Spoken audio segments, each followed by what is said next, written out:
فترت السلام تغنيت نحدري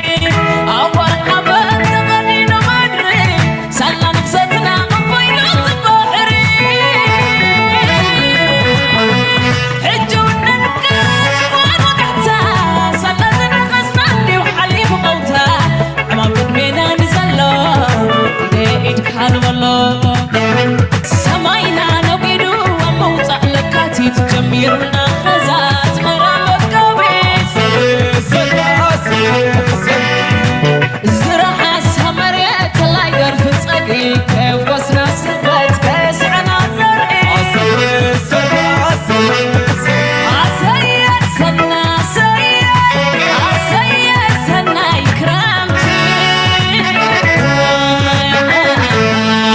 وعجز صبر هدناوي خلنا يوم تائي سرقيانا كم عيني عارات صديقات تنادفون حبابات سفرة قلبه مهرد بحري تكنولوجي مرمر بحري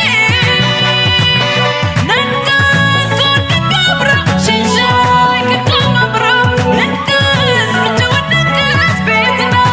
زاد تحدث مكاني مسمار فتوحات مسقال تاريخ ورجع ودمنا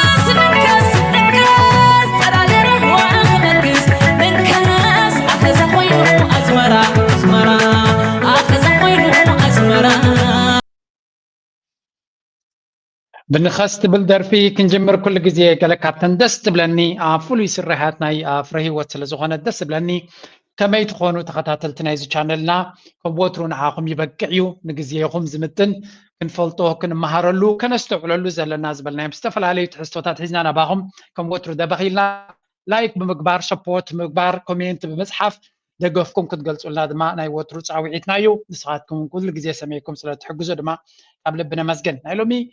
انكو زلو حبريتا بفلا يبزو بانا دما ኢትዮጵያ አጋጢሞ ዘሎ ንዓቢ ኢትዮጵያ ካብ ትብል ከማን ንመርሕነት ናይ አጋጢሞ ዘሎ ፅፍዒት ክንረከብ ፍትኒና ዲፕሎማሲያዊ ፅፍዒት ይከውን ናብ ወታደራውን ካልን ዝኸደ ኣይኮነን ብሓፈሻ ብዓለም ደረጃ ዲሞክራሲ ዝበሃል እንታይ ዓይነት ምንቁልቋል አጋጢሞ ወላ ክንሪና ቶም ናይ ዲሞክራሲ ሰበኽቲ ዝነበሩ ድማ ዘጋጥሞም ዘሎ ሓደ ድሕሪ ሓደ and this is very important ነፍሲ ወከፍ ሰብ ኣብዚ መድረክ እዚ ክመሃሮን ክፈልጦን ከስተውዕለሉን ዘለዎ ስለ ዝኾነ ብጣዕሚ ኣገዳሲ ኣብ መድረክ ኢና ኣቲና ዘለና መድረኹ ድማ ኩሉ እቲ ፅቡቕ እዩ ይሰርሕ እዩ ቤላ ሲስተም እዩ ዝበሃል ዝነበረ ኩሉ ኮላፕስ ወይ እውን እናንቆልቆለይ ዝኸይ ዘሎ እና ወደቀይ ዝኸይ ዘሎ ብምንታይ ከክትካእ ይኽእል ንዝብል ኣርእሲ ድማ ክንርኢና መጀመርያ ናይ ምጅማርና ብፖለቲካ ለንቀነ ኣብ ዩኤን ሓደ ዓብዪ መጋባእያ ተኻይዱ ነይሩ እሱ ድማ ብዛዕባ ውሳነ ናይቲ ኣቃብ ሰላም ናብ ሶማሊላንድ ከም ኣቃብ ሰላም ኮይኑ ናብ ሶማልያ ዝኣቱ ሰራዊት መን ይከፍሎ ኣይኖት ሃገራትን ሰራዊት ክሰዳ ዝኽእላ ንዑ ዝምልከት ናይ መወዳእታ ዝርርብን ወይ እውን ኩላቶም ሓሳባቶም ዝብሉ ነይሩ ኣብይ ኣሕመድ ድማ ናይቲ ኣንከራ ሽበድበድ እናበለ ዝገበራ ገለ ኮንድኾን ኣብዚ ሕጂ ዝግበር ዘሎ ኩነታት ውፅኢት ተምፅኣሉ እሞ ሰራዊቱ ኣብ ሶማልያ ንክቅፅል እሞ ተን ዝረኽበን ሚልዮናት ገንዘብ ንክረኽበሉ ዝኽእል ዘለዎ ፅልዋ ፖለቲካዊ ፅልዋ ንክፃወተሉ ዝኽእል መድረክ ድማ ይፍጠረሉ ክሰርሕ ሓሲቡ ነይሩ እንትኾነ ከምቲ ዝደልዮ ይኸደሉ የለን እዚኣ ድማ ክሊርሊ ብንፁር ፅፍዒት ኣብ ገፁ እያ ኢሎም ኣለዉ ምናልባት ኣብይ ኣሕመድ ኣብዚ እዋን እዚ ብዙሕ ዘረባ ይዛረብ ከም ዘሎ ዝንገር ሓንቲ ካብዛተን እዚኣ እያ የምፈልገው ሌሎች ኃይሎች በኢትዮጵያ ክብርና ጥቅም ከመጣችሁ አንገቴ ይቀላል እንጂ አይደረግም እሱ በመጠምዘዝ የሚሆን ነገር የለም ተላላኪ መንግስት ኢትዮጵያ ውስጥ አይፈጠርም ጥቅም አላችሁ ያን እያስታረቅን ተከባብረን አብረን እንኖራለን እኛ የሞራል ልዕልና ያለን ሰዎች ነን ኣብይ ኣሕመድ ከምዚ ክዛረብ ከሎ ናይ ብሓቂ ገለገለ ሰብ ቆልዓ እንዲ ዝብሎ እዚ ዝዛረቦ ዘሎ ዝኾነ መራሒ ክዛረቦ ዝኽእል ሰብ ኣይኮነ ናይ ሞራል ልዕልና ኣለካ ገለ መለለካ ንቆልዑ ኢኻ ከም ትብል ከመይ ኢልካ ይዝረብን እዩ ተላኣኺ ኢኻ ዝብለካ መን እዩ كم سلز خان كاترها هم تزارب ኤርትራ ብዙ ጊዜ ትንቀፍ ብዛዕባ ተላኣኽቲ እዮም ገለ መለ ንሳቶም ከምኡ ስለ ዝኾኑ እዮም and they know this ጽቡቕ ጌሮም እዮም ዝፈልጥዎ ተላኣኽቲ ከም ዝኾኑ ዝደለዮ ነገር ዝደለዮ ከም ዝገብሮም ይፈልጡ እዮም ማይክ ሃመር ይልእኾም ከም ዝነበረ ይፈልጡ እዮም ካልኦት ሓይልታት ድማ ናብ ዝደለይዎ ኢማራት ከም ትልእኾ ዘላ ይፍለጥ እዩ ኢትዮጵያውያን ይፈልጥዎ እዮም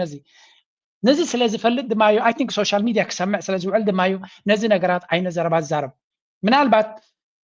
ካብ ውሽጡ ዝብገስ ኢንሴኪሪቲ ግን ካብ ዜሮ ዝብገስ ካይኮነን ንዕኡ ከምኡ ዝኣመሰሉ የጥቅዕዎ ስለ ዘሎ ብፍላይ ጆሃር ለንቀና እንቂድዎ ዘሎ ክንሪኦ ኢና ስለምንታይ ንኣብዪ ኣሕመድ ቅልውላው ይችሉ ኣሎ እዚ ሰብ እዚ ምክንያት ድማ ኣለዎ የእውነት የሞራል የፍትህ ልዕልና ስላለን ነው ኦፕሬሽን ያሸነፍነው ወደፊትም እናሸንፈው ኢትዮጵያ ማለት እኮ እንኳን ደሞዝ ተከፍሎት እንኳን እንትን ኮር እንትን ክፍለ ጦር ተብሎ በክተት አዋጅ አርሶ አደር ሰብስባ ወራሪ ማሸነፍ የቻለች ሀገር ናት። ፔሮል የሌለው ስም የሌለው ድረስ ተብሎ ማለት ነው። አሁን ያለው ፎርማል ሰራዊት ታንክ አለው መድፍ አለው አይኑረው በክተት አዋጅ እዚ ናይ ቀደም ቪድዮ እንዲ ግን እቲ ፕሮፓጋንዳ ናቱ ሚድያ ዘውፅኦ ስለ ዘሎ እዩ ጀስት ኩሉ ዝብሎ ዘሎ ካብ ምሕር ፍርሃት ዝበገስ ምዃኑ እዮም ዝነግሩ ኦኬ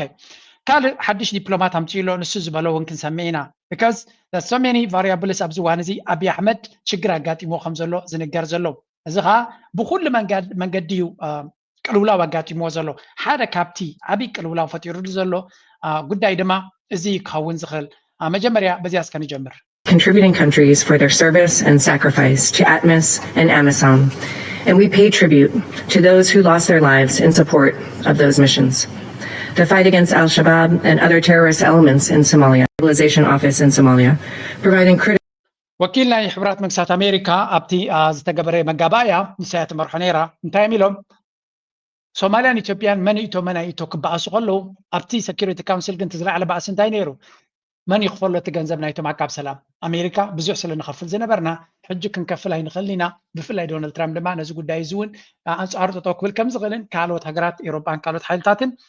ዘድሊ ኣበርክቶ ክገብሩ ከም ዘለዎም ዓብ ዲቤት ተኻይዱ ነይሩ ሶማልያ ድማ እቲ ሓገዝ ክግበር ከም ዘለዎ ኣትሪራ ተዛሪባ ስለዚ መብዛሕትኡ እቲ ዲቤት መን ይኽፈሎ እዩ ነይሩ ኣብዚ ነዊሕ ዲቤት ተኻይዱ ነይሩ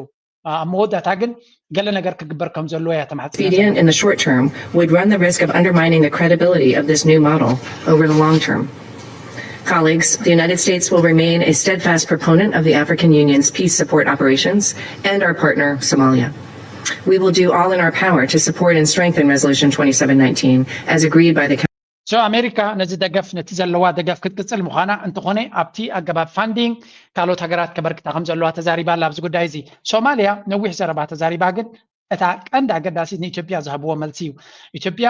መጀመርያ ካብቲ ቦታ ንኸይወፁ መዓት ድራማታት ክሰርሑ እዮም ፈቲኖም ሓደ ካብቲ ዝበልዎ ንኢትዮጵያ ንስማዕ ድሕሪኡ ልክዕ ነዛ ዘረባ እዚኣ ሶማልያ ብኸመይ መሊሶማ ክንርኢና More concerning because terrorist groups such as ISIS are gaining a foothold in Somalia. This group appears to have a clear role to create maritime insecurity, including piracy on the Red Sea and the Indian Ocean.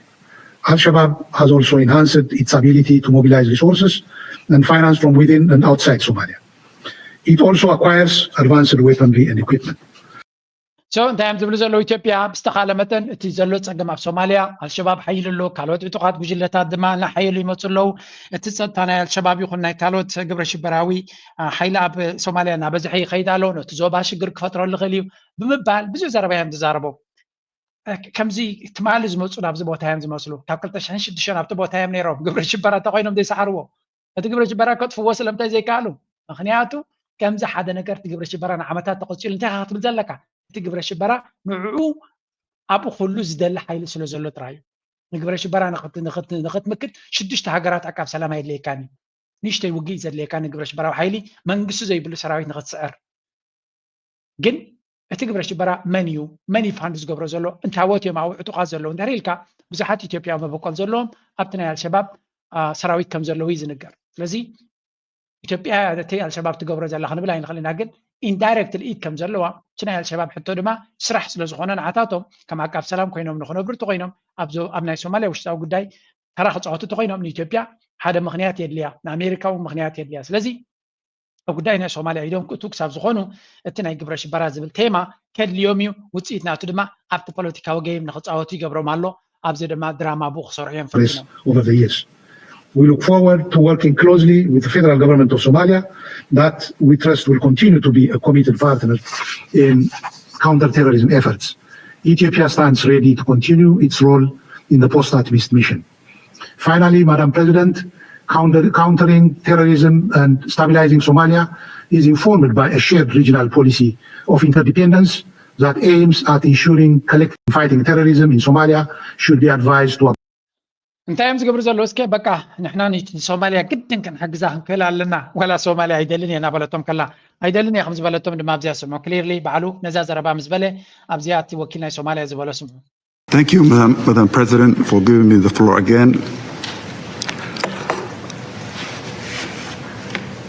As you are aware, due to document actions of Ethiopia in Somalia for the past 11 months, the federal government of Somalia has undertaken comprehensive review of its security arrangements as we transition from ATMIS to the new mission, AUSOM. እንታይ ዝብል ዘሎ ናይ መወዳእታ ዘረባ ምስ ወዱ ተወሳኺ ግዜ ሓቲቱ ነዛ ዘረባ ተዛሪቡ መንግስቲ ኢትዮጵያ ንጹር ዝኾነ መደረ ዘይሃብናዮ ከይከውን ኢሉ ዝበላያ ነይራ ኣብዚ ሓለፈ ኣብዚ ዓመት እዚኣ ብተደጋጋሚ ከም ዶኩመንት ሰደድናልኩምን ሓበሬታ ዝሃብናኩምን መንግስቲ ኢትዮጵያ ኣብቲ ኣቃብ ሰላም ብፍላይ ካብቲ ኣትሚስ ዝበሃል ዝነበረ ናብዚ ኣውሶም ዝብል ዘሎ ሓድሽ ኣቃውማ ናይ ኣቃብ ሰላም ሰራዊት ናይ ኢትዮጵያ ኣብኡ ክህሉ ኣይንደልን ኢና እቲ ምክንያት ድማ ዝኾነ ይኹን ብሰንኪ ናይ ኢትዮጵያ ሰራዊት ምስ ከዱ ክፍጠር ንዝኽእል ፀገም ንዑ መተካእታዊ ዝኸውን 11,000 ዝኾኑ ሰራዊት ናይ ካልኦት ሃገራት ምሳና ብቐረባ ክሰርሑ ዝኽእሉ ውሽጣዊ ጉዳይና ድማ ኢዶም ክእትዉ ዘይክእሉ ሰባት መሪትናን ወዲናን ስለ ዘለና ኢትዮጵያ ክገብርዎ ዝኽእሉ ሰርቪስ ኣየድልን እዩ ስለዚ ኣብዚ ከይትእትዎም ኢሉ ንጹር ዝኾነ መደምደምታ ገይሩልና ተኣኺባ ስለዚ ወገን ሶማልያ ኢትዮጵያ ስትሬት ቀይሕ ካርድን ጽፍዒት ኣብ ገጾምን ከም ዝተቐበሉ እዩ እቲ ሚድያ ዝዛረብ ዘሎ In that period, our regional partners from 3 contributing countries have shown remarkable solidarity, pledging to maintain our necessary force of 11,000 troops of AUSOM. This commitment addresses any security vacuum created by Ethiopia while sustaining progress in the fight against Al-Shabaab in the country. In that vein, we emphasize that the current AUSOM troop allocations are completed through bilateral agreements which have been in place in November. As Somalia moves forwards, we will continue. ብንጹር ኣብዛ ዘረባ እዚኣ ንሕና እቲ ዘድልየና ንሴኪሪቲ ናይ ሶማልያ ክኸውን ዝኽእል ከገልግሉ ዝኽእሉ ክጠቕሙ ዝኽእሉ ዝበልናዮም ሓይልታት ምሳቶም ተረዳዲና ኣብ ውሳነ በፂሕና ኣለና 11,000 ሰራዊት ምስተን ሃገራት ድማ ቀጥታዊ ስምምዕ ባይላተራል ሪሌሽንስ ብምግባር ዝተወደየ ኣርስቲ እዩ ናይ ኢትዮጵያ ሰራዊት ብምውፁእ ዝኾነ ሓጓፍ ክፍጠር ከም ዘይኮነን ኢትዮጵያ ድማ ቦርሶም ኣልዒሎም ካብዚ ዓድና ክለይለዎም ዝብል ብናይ ዲፕሎማስያዊ ቋንቋ ጥፍኡልና ካብ ዓድና እዮም ተባሂሎም ዘለዉ ስለዚ እቲ ውሳነ ናይ መወዳእታ ውሳነ ተዋሂቡ ክንብል ኣይንኽእል ኢና ግን ሶማልያ ኣብቲ መጋባያ ፅቡቅ ጌራ ንኢትዮጵያ ተደላይነት ከም ዘይብሎምን ናትኩም ሰርቪስ ኣየድልየናን እዩ ቴንክዩ በት ቴንክዩ ኢሎም ዓፅዮሞም ከም ዘለዉ ኢና ንርኢ ዘለና ኢትዮጵያ ናበይ ገዛ ክትከይድ ትኽእል እንታይ ዓይነት ስጉምቲ ክትወስድ ትኽእል ካልእ ኣርስቲ እዩ ምስ ግዜ ክንሪኦ ኢና እዚ ከዓ ግብፂ እውን ብፅቡቅ ጌራ ትሃርሞ ዘላ እያ ግብፂ ኣብ ዝሓለፈ ኣብ ሚድያ ናቶም ዘረብዎ ዘሎ ብፍላይ ኣብ ምምፃእ ናይ ዶናልድ ትራምፕ ድማ ነዚ ይመስል شويداتشوال بلوال حطوا تمطلوا وقاعدين نعمل من 2011 جلسات ولقاءات ومفاوضات وغيره ከ2011 ጀምሮ ስንቀመጥ ከእናንተ ጋር ስንጓጓዝ ምናምን ቆይተን አልፈን ولم نصل لاتفاق لابد ان نصل لاتفاق لابد ስለዚህ የግድ ነው አሁን በአዲሱ የትራምፕ አስተዳደር የህዳሴ ግድብ ጉዳይ ላይ ወይም በናይል ውሃ እነሱ ናይል ሚሉትኛ ወይም ኒል የሚሉትኛ አባይ So ናይ ግብፂ ሚድያ ከም ዝብሎ ዘሎ ኢትዮጵያውያን ድማ ናሓትሕዶም ይዘራረብሉ ከም ዘለዉ ግብፂ ኣብ ዘበነ ዶናልድ ትራምፕ ኩሉ እቲ ዝፈተንዎ ቅድሚ ሕጂ ዘይሰለጦም ናይ መወዳእታ ፍጻሜ ወይ ናይ መወዳእታ ዕላማ ንክሓርሙ ብኩሉ ሓይሎም ክንቀሳቀሱ ምዃኖም ኢና ንርኢ ዘለና 2025 ኣገዳሲት ዓመት እያ ክትከውን ኣብ ቀርኒ ኣፍሪካ ምክንያቱ ዶናልድ ትራምፕ እንታይ ዓይነት ፖሊሲ ክወስድ ይኽእል ናበይ ገፁ ክኸይድ ይኽእል ክንርኢ ክንፍትን ኢና ግብፂ ድማ ኣሲሮም ቆሪፆም ተበጊሶም ኣለዉ ዳሚንስ أبي أحمد بتعمل كبير عمد كجي صبيكم زلو أب سوماليا درو كي تجمر خلو تسعير له سلواناتو وتيو بوتاناتو exactly بجبسو تتكيلو جبسي سراويتا كم عقاب سلام كينو أب سوماليا كأتو إثيوبيا دما تقليلا توتي توسين زلو هذا كالاي جبس مسيرترا ديل جيرالا exactly كم تناي سوماليا جيرنا يميلو سلازي أبي إرتراون بريزنس كلهم يخليو جبسي من السودان زلوا قربت بمجمعات بتحد وجن ممكن تمسك كم تخل كل زي أتحيز كان تاريخ أيو دونالد ترامب ني أبي أحمد أي فتوانيو أبي إثيوبيا زلوا بوليسي دما تغير يخلي الكاك جمت هاي تخلني خا جبس دما بسنك تناي قداينا إسرائيل بس أمريكا العول استراتيجي كومك الراب جراس لزلا ناي أمريكا تسمع عنه كلوايو دونالد ترامب ما بول كنا جبسون سبوغ زمدنا كم زلوا يزنجر لذي أبي أحمد 2025 كبار عمد كنت كونها كل زي دما وش تعوز أجمعته ما قلبك يجبره اللي خلوا زجاتهم زلوا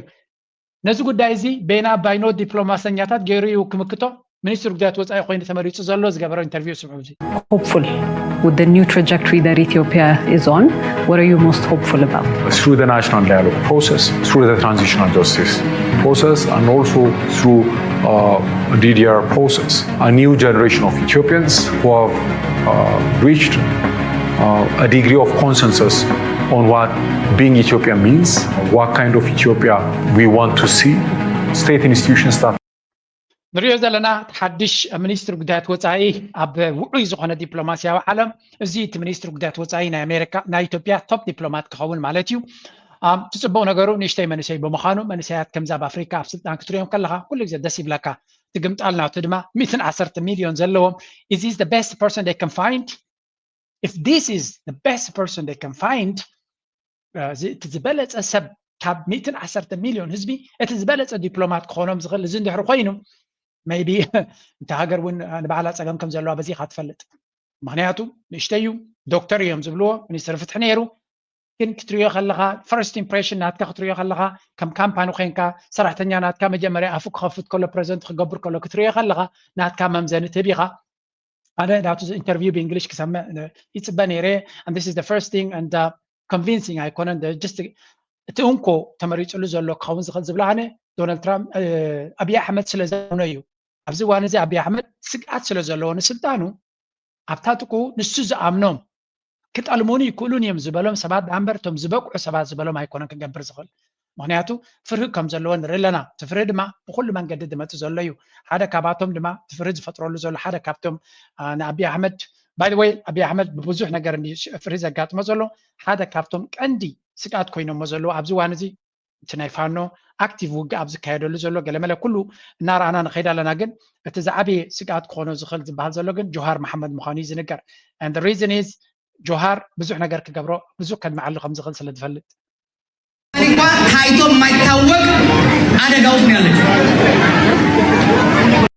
ኢትዮጵያ ኣብ ታሪኻ ሪኣቶ ዘይትፈልጥ ሽግር ኣላ ብምባል ኣብ ሓደ ኮንፈረንስ ተዛሪቡ ነይሩ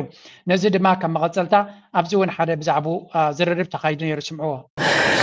ጀዋር መጽሐፍ እየሸቀጠ ነው ቢዝነስ እየሰራ ነው እንጂ ፖለቲካ እየሰራ አይደለም የሚሉ እዛ ብልጽግና መንደርም ሰምተናል እውነት ጀዋር ይሄን መጽሐፍ የጻፈው ለቢዝነስ ብሎ ነው ወይስ ለፖለቲካ አጀንዳ ብሎ ነው ገንዘብ ምንድነው زعبا جوهر محمد بزح عندي زبال زلو أبي أحمد دما جنزب سسعي كم زلو قال ملي شمنا جوهر مريت كذبت كم زلو بخلو دبلوماسياون ناي ميديا بروباغندا ناتوني عتي خزلو because he knows clearly زي جوهر محمد حلقة كوت كو خمس غل زي سبزي إن جوهر محمد بغرب عزف الطيو زي جوهر محمد زقبر زلو لنكني انتهيت علامة فلوتي كاو علامة سلو زلو دي ويست تمس حفك شيء سلز دلي بزحات سبات جنزب سلز دلي نربحي بلو ولا ويلو تحققن انتهي اللي حتى له اذا سبز بقرب هذا فلطي كزارب كله سمعوها قالوا كمان نمشي بلده አብረን ብዙ ሀገር ሄደናል ለኦኤምኤን ጉዳዮች የተረዳሁትን ሶስት ነጥቦች ልናገርና ወደ አንተ ጥያቄ መልሳለሁ ያኔ ምን አይነት ሰው እንደሆነ መጀመሪያ ጀዋር ከማንም ሰው በፊት እኔን በማይገባኝ ጊዜ ይህ የኦሮሞ ፕሮቴስት በሚጀምርበት ጊዜ የሶሻል ሚዲያ ኃይል እንዳለው ጥቅም እንዳለው ለትግል መጠቀም እንደሚቻል ያውቅ ነበር በሚኒያፖሊስ መጀመሪያ ላይ ስንገናኝ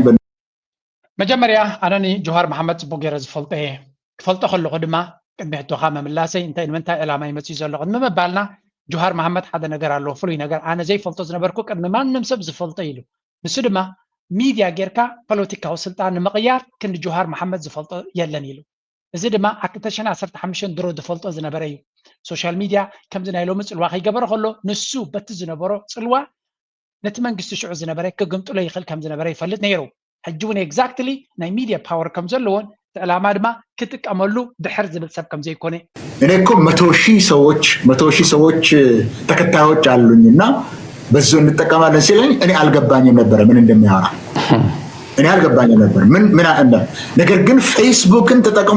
ተጠቅሞ ህዝብን አነሳስቶ ለውጥ ማምጣት እንደሚቻል ከማንም ሰው አስቀድሞ የገባው እንደሆነ አሁን እኔ መሰከረለታለሁ 100 ሺህ ነው ያለኝ አሁን ሚሊዮን ነው ከዛ በላይ እንደነበረው ትዝ ይለኛል 2.5 ሚሊዮን አለው አሁን ኦኬ በቅርብ ላይ ይሁት እስከዛ ድረስ የደረሰ ነው sometimes ዝብል ዘሎ ጆሃር መሐመድ ሓደ ካብቲ ንሚድያ ተጠቂሙ ነተሐያል ዝበሃል ዝነበረ ናይ ህወሓት ሓይሊ ናይ ህወደግ ንዑ ተበርዕን ዝኽኣለ ስለ ዝኾነ ኣብዚ ዋን እዚ ንዓቢ ኣብ ሶንኮፍ ዘሎ ብኩሉ መንገዲ ዝህረም ዘሎ ንምእላዩ ከምኡ ድማ ሽዑ ናይ 100,000 ፅልዋን ተነይርዎ ሎሚ ብሚልዮናት ዝቁፀር ፈለወልስ ከም ዘለዎን ሚድያ ድማ ከም ሎሚ ዓብዩን ተዘርጊሑን ኣይፈልጥን እዩ ስለዚ አብይ አሕመድ ዓብ ሲሪየስ ትረት ወይ እውን ኣገዳሲ ስጋት ይስምዖ ከም ዘለዎን እቲ ስጋት ድማ ካብ ዜሮ ዝተበገሰ ከም ዘይኮነ ኢና ንርኢ ዘለና እዚ ኩነታት እዚ ናበይ ገፁ ክኸይድ ይኽእል አብይ አሕመድ እንታይ ክገብር ይኽእል ንዝብል እናተኸታተልና ክንሪኦ ክንፍትን ኢና ግን this is going to be a very serious issue ንዓቢ ጆሃር መሐመድ ንኤርትራ ፅቡቅ ዲ ሕማቅ who cares ኣብ ኢትዮጵያ ኣብ 4 ኪሎ ክድይብ ዝኽእል ስልጣን ንኤርትራ ክጠቅም ኢሉ ዝሓስብ እንተሎ ምናልባት ካብ ታሪክ ክመሃር ዘይከኣለ እዩ እቲ ሕቶ ግን ሓደ መንግስቲ ተኣልዩ ተኻላይ ክኣቱ ከሎ ኩሉ ግዜ እቲ ሃገርና ድኸመት ከም ትኸይድ ጥራይካ ትፈልጥ ዘለካ ኣብ ሾርት ተርም እየ ዝብለኩም ኣብ ሓፂር ግዜ ፖለቲካዊ ብፍላይ ከምዚ ሕጂ ዘሎ ናይ አብይ አሕመድ ኣብ ዘበነ ህወሓት ወታደራዊ ዓቕሚ ናይ ኢትዮጵያ ሓያል ነይሩ ካብኡ ናብኡ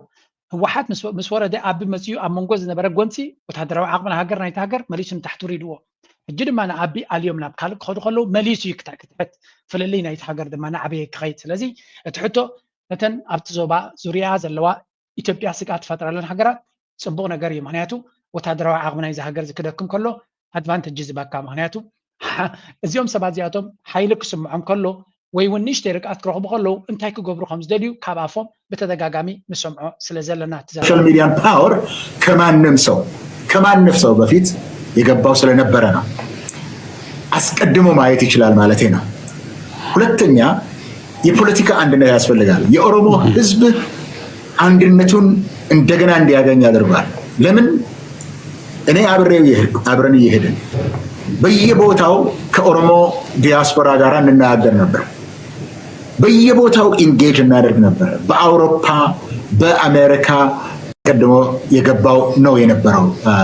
ጀዋር ከዛ በላይ ደግሞ ኢንፎርሜሽን ከየቦታው ይሰበስብ ነበር ከሀገር ቤት ውስጥም ያንን ቶሎ ተጠቅሞ ቶሎ ስራ ላይ አውሎ ለውጥን ለማምጣት የቻለ ነው የነበረው አሁን መጽሐፍ መሸጥ ወደዛ ወርዷል ለማለት ነው ይሄ ስለዚህ ኣብ ጆሃር መሐመድ ካልኩሌትድ ሙቭ ይገብር ከም ዘሎ እዩ ዘተንብህ ዘረባናቱ ንድሕሪ ተመሊስካ ክትሪኦ ከለካ ኤግዛክትሊ ኣብዚኣ እዋን እዚኣ ሓያል ዝኾነ መጥቃዕቲ ይፈንዩ ዘሎ ጆሃር መሐመድ ድማ እዚ ምንቅስቃሳት ናቱ ብድሕሪ መጋረጃ ደገፍ ናይ ኣሜሪካ ወይ እውን ናይ ካልኦት ሓይልታት ብፍላይ ድማ ናይ ግብፂ ክህልዎ ከም ዝኽእል ስለምንታይ እቲ ኮር ቤዝ ንኣብይ ኣሕመድ ዝድግፎ ዘሎ ቤዝ ኦሮሞ ስለ ዝኾነ ንኦሮሞ ድማ ብኣምሓራ ጌርካ ይኮንካ ተዳኽሞ ስለምንታይ ኣምሓራ ድሮ ኣብ ቃልሲ ዘሎ ንኣብይ ኣሕመድ ድማ ክኣልዮ ይከኣለን ትግራይ ኣብ ሰንኮፍ እዩ ዘሎ ስለዚ እቲ እንኩ ክትጥቀመሉ ትኽእል ታክቲክ እንታይ እዩ ንኦሮሞ ንኣብይ ኣሕመድ ብኦሮሞ ጌርካ ኢኻ ንፋስ ክትእትወሉ ትኽእል ስለዚ ኤግዛክትሊ ምንቅስቃስ ናይ ጆሃር መሐመድ ናይ ካልኩሌሽን ክኸውን ከም ዝኽእል ግብፂ ንጆሃር መሐመድ ድሕሪ ክድግፎ ኮይኖም ንኣብነት ማለት እዩ ጆሃር መሐመድ ንኢትዮጵያ ሓንቲ ክገብረ ከም ዘይክእል ስለ ዝፈልጡ እዮም ተርዲኹም ኣለኹም ዕላማ ናቶም ድማ ፋሕፋሕ ንክኣትዋ እቲ ሃገር እምበር ሓንቲ ሃገር ክትከውን ኣይደልዩን እዮም ስለዚ ጆሃር መሐመድ ተጋሩ ይኹን ብፍላይ ድማ በምሓሩ ብፅቡቅ ዝግለፅ ሰብ ኣይኮነን ሓደገኛ ተሓሳስባ ከም ዘለዎ ስለ ዝፈልጥዎ ስለዚ ንሱ ነቲ ኦሮሞ ቤዝ እንድሕሪ ክስዕቦ ጀሚሩ ወላ እውን ንሓድነት ኢትዮጵያ እናበለ እንተመፅዩ ኣብ መወዳእታ እቲ ሃገር ጆሃር መሐመድ ደረጃ ክትወድቕ ከላ حدنت نايت هاجر محلاو كبيت كون سلازغل نتوم حدنت نايت إثيوبيا سك از فترولهم كم بعد جبس دما صبوق استراتيجيكاوي من قسقاس كون كم زغل يم زنغرو ابزي ابتغارو دما كابو وص كيبلكا كال نجر كايسمع له اسك سمعوا وزغا غزينهم ጌታቸው ረዳውን ሐሳቡ ስሩ ሕልፍ ሓሊፎም ናናይ ወግውን ስሩ ናብ ኤርትራ ናይ ብልጽግና ፕላን ውን ዝፈጡ ዝመስሉ ንሸ ከስማዕኩም ተወሰና ካሊ ምኽያና ከስማዕኩም እየ ማርያም ባዕሎም ከኣቲላው ዝዲ በቃ هذه ታይድ ደለም ማናዚዮም سمعوا مت تجرينا كوا كبيد نخرد عننا نعي كبيد إنه لوجن سمعوا متى بحال له أفتي بحال عادي مريت هو راه شعبيه هو إلى معه لما اليوم معي إرترا بعلو اليوم كقوية من حسوا له كده حشاوي هنا كاملت كم حسوا له هو قندي سوى فرو كواغودي مشيكا سوى الحمص ولا تمام هاي كده ما نتعرف خلاص حتى لو قبيلة مثلا وبقى كل خاطر قتيهم اليوم بقى زرت رتكبروا ما هو بيا غيرهم كسبودو ما كوتو بيا لكينات البعد يا لكينات ما باي كي تحسوا شعبيه لك شعبيه كوكاي فرح دغه فرح دغ ማርያም ምክንያቱ በቃ ወላ አሜሪካ ወላ አውሮፓ ማቦል ሰውይ ዝክተፈኛ አውሮፓ ሰሜን ታይል ባህሊ ምስራቅ አፍሪካ ባህል ሐምስ ወለለሲ እዚ ስለዚህ ዝክተፈኛ ወከለ ማውጣ አታይ ዞሬ ለማታቆይ ተማሊ በወደ ተማሊ ሚጭራ ስድሽ ሲልኻ ለገርማ ሌቸስት እንትን ኮይኪ ድሮል واحده ما واشيل خانزنا غير مثل كيف مسلكه حدثتي وقتها خطوله هذا يقولون ليه فلتا معناته ما حد يلي هنا ما كا سؤال يفترض خلينا نبدا نفاصلنا مريم لا تحري لما قالنا يا معرتي كيف كنا قطرنا لها نسدد دليلنا باسبورت اوكي حزانه بسركوت سينا حسوا له طلع هذا عركي مريم باسبورت اللي حالك غاني كاي خليل منقد يتغنيو هو لا كندا مالتي كندا حتى موبايل إذا معركة كيف كنا كذا ولا لا تشاينا هو موبايل ما إذا معركة أنا أقولك هاي تنتنو ولا خزيل عليه لا حد عركة من بين عوضة ولا لا هو أنا إذا له هو مهنيات ما كم يوم أنا عديب سوي بس تسيلها هاي زول قبل ما نفس كلام هذا أو بالعلقون اللي أنا عديب في نقرك وأموال ما تحوي كسينا غيرنا هاي تجنينا لا تنيا مو الحلف اللي ترى مقالة حيل كتانا وديا لو كيو لو جيتاش إني بسرور تمام شغلهم سلطان خنورات من طرح كتيا كأول بعد تفعل زحل بدحي ناي مستر بحري لك أتمر عادي من هن أنا أقول ده أصل زخدو خطأ كنا بلاوزي خطأ كنا بلاو أبزي تي تيبيكال تزنيو ولدي تزنيو قيتاچو شغل زلو ولدي تزعشوا زلو بزح حقتات بزح تعشو زفتر تزهم حبر ميديا نريق مالتي نص اوراقو خمي غيرو خمس غلصو واحد زيلكا واحد زلو انتي دي اتي غار حداغي بايدوي حدا غار حداغي يوت حدا ديساو خوينو حدا مقال خوينو زور ويو اتي غار حداغي لازم باسبورت خصددي انا سچاني اون سددي لباسبورت توسينا خلص صناح بزح ነገራት አሉ ዛው ኤርትራውን እንታይ የውስሉ ከም ዘለው ይዛረብ ኢትዮጵያ መንግስት ከመድሉ ምዃኑ ይዛረብ እኔ ትግራይ ዘለው ውድባት በሙሉ ኢትዮጵያ ሓንቲ ውድብ ከተም ሓድራ ድሌት ከም ዘሎ ይዛረብ which is ኩሉ ሻፍት ብልጽግና ውን ሰምዖ አሎ ዝርዝራትና ውሽጡ ውን ክንከይድና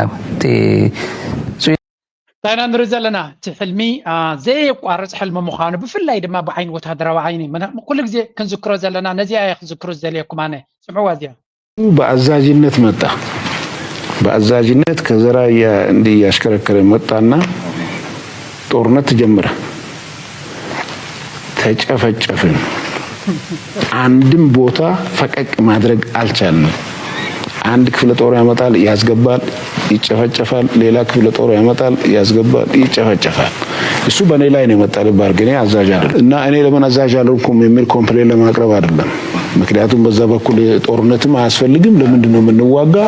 ሊገባኝ አልቻለም እሱ አዛዥ ነው እንዲዋጋ መጥቷል ተጨፋጨፍን ከዛ በኋላ ሰላም ማስከበር ገባ የኛና የኤርትራኖች ሬሳችንን ሳናነሳ ነው የወጣ ነው አንደኛ ይሄ ነው። ሁለተኛ ከዚህ በፊት ሻዕቢያ በጣም ጥሩ ተዋጊ ነው፣ እውነቴን ነው የምለው እና ከዛ ያውጊያ ሊያልቅ የማይችል በመሆኑ ሻዕቢያ ያደረገው ምንድን ነው? ሻዕቢያ ተጥፋና ህራስ የለን አክነጥፎ ያፈጣፋለው ነው ሊገባን አልቻለም። እሱ አዛዥ ሰንታይ ዝብል ዘሎ እዚ ኣብቲ ኩናት ኢትዮጵያ ምስ ኩሉ ሰራዊታ ብዙሕ ደገፍ ናይ ደገ ከለዋ ዝተገበረ ኩናት ንሻዕቢያ ዝኾነ ክገብርዎ ከም ዘይከኣሉን ኮራርምቶም ከም ዘርገፎምን ብኩሉ መንገዲ ጨፍጪፉ ልቦም ምሰጥፋኣሎም እቲ ኩናት ናይ 98 ዝነበረ እዩ ብቡረይ ትግበር ድማ ብኩሉ ድከቶም ምሰዝገብዎም እቲ ኩናት ጠጠው ከም ዝበለ ምስ ኤርትራ ብፅቡቅ ዝኾነሉ ዝነበሩ ደረጃ ነቲ ኩናት ዝመርሑ ዝነበሩ ባጫ ደበለ ዝበልዎ ዘረባ ኢና ንሰምዕ ዘለና። ኣብዚ ኣለንከነ ብዛዕባ እቲ ወታደራዊ ኩነታት ናይ ኤርትራ ሓንቲ ፅሕፍቲ ርየ ነይረ ካብ ተስፋኒውስ ምናልባት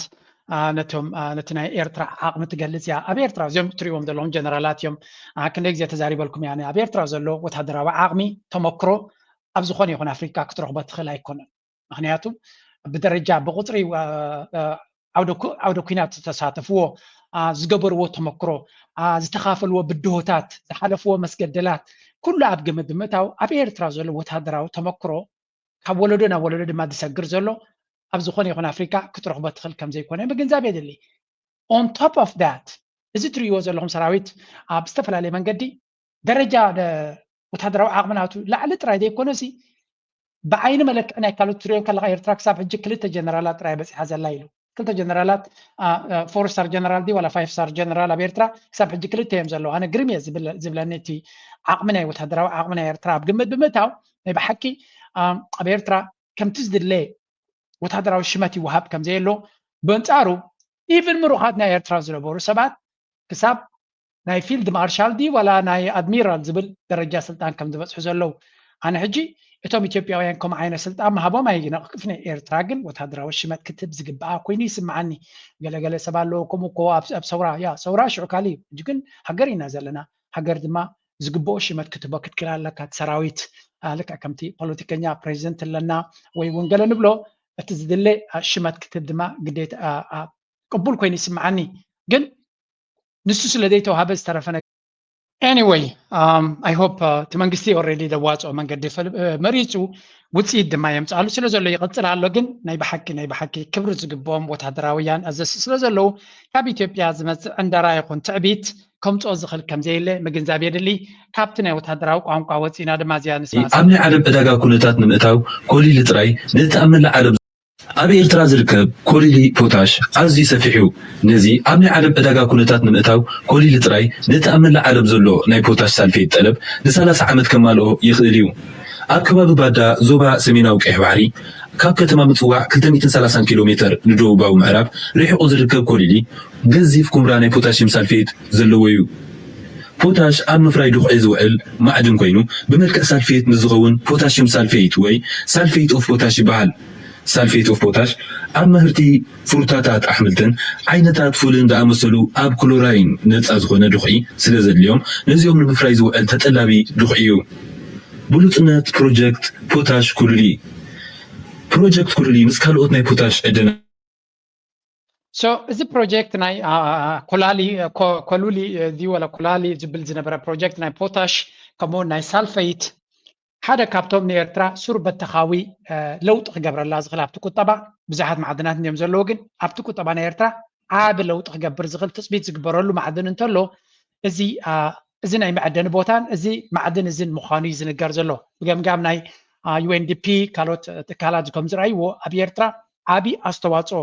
ብደገ ሰደድ ጥራይ ዘይኮነ ከምኡውን ኣብቲ ውሽጢ ዓዲ ናይ ስራሕ ዕድላት ምፍጣር ድዩ ኣብ ሕርሻ ናይቲ ሃገር ኣስተዋፅኦ ብምግባር ልዑል ኣበርክቶ ክገብር ዝኽእል ምዃኑ ዝንገረሉ እዩ። እዚ ድማ ኣብዛ ዓመት እዚ ዘይጀመረ ወይ ገለ እናበልና ንዛረብ ነርና። ኣነ ብዝበፅሓኒ ሓድሽ ሓበሬታ መሰረት ኣብ ዌብሳይት ናይቲ ካምፓኒ ውፅኢት ዝነበረ መንግስቲ ኤርትራ ብዙሕ ድፊት ይገብር ከም ዝነበረን እቲ ካምፓኒ ንዑ ሒዙ ዘሎ ድማ ኣብ 2025 ክሳብ ወርሒ 3 ኣቢሉ ቀዳማይ ገፅ ናይ ስርሑ ክጅምር ምዃኑን ኣብ 2026 ድማ ብዝሰፍሐ መልክዕ ክቕፅሎ ከም ዝኾነ ነጊሩ ከም ዘለዎን ዝኣክል ባጀት ከም ዘለዎን ዘድሊ ፀዓት ሓደ ካብቲ ፀገም ኮይኑ ዝነበረ ናይ ፀዓት ሕቶ ከም ዝኾነን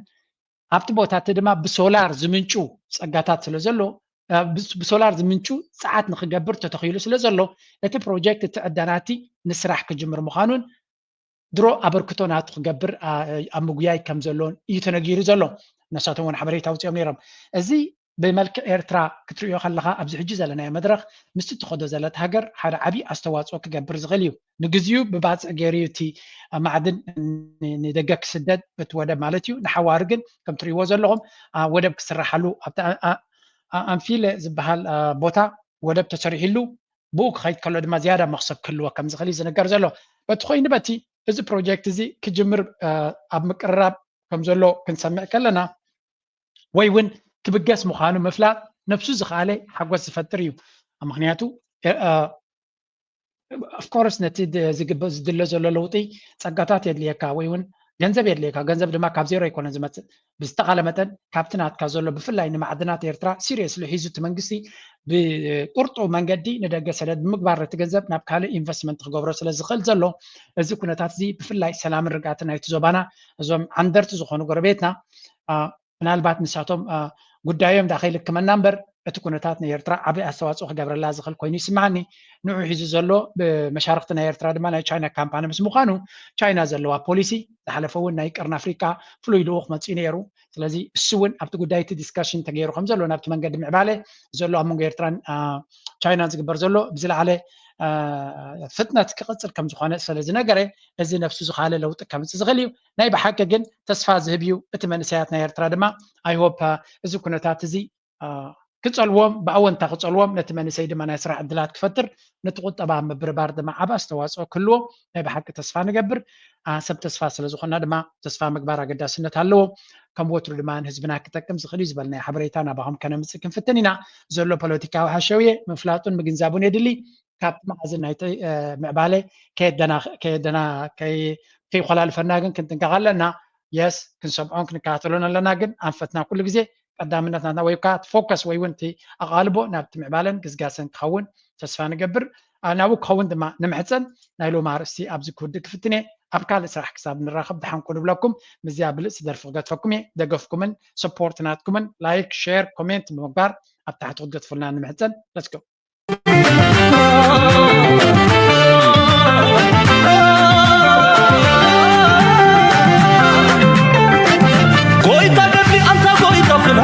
أنا تلك سيكون نتعنا زنق فتحي زقنعك خمقنا أنا يبن أنت خصصنا ويتقد لي أنت ويتفنا أنا تلك أيكون نتعنا زنق فتحي زقنعك خمقنا أنا يبن أنت خصصنا أنت إريتراوي سبب مرهاوي يبلون أبس قوزن كمان لسه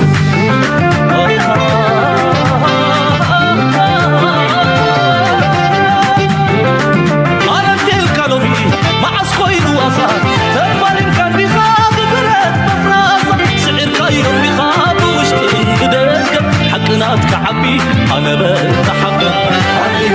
أنت حدا للبي كلونات كعبي يقولون أبسح وزن كمان بسح أنت إريتراوي سببا مرحاوي يقولون أبسح وزن كمان بسح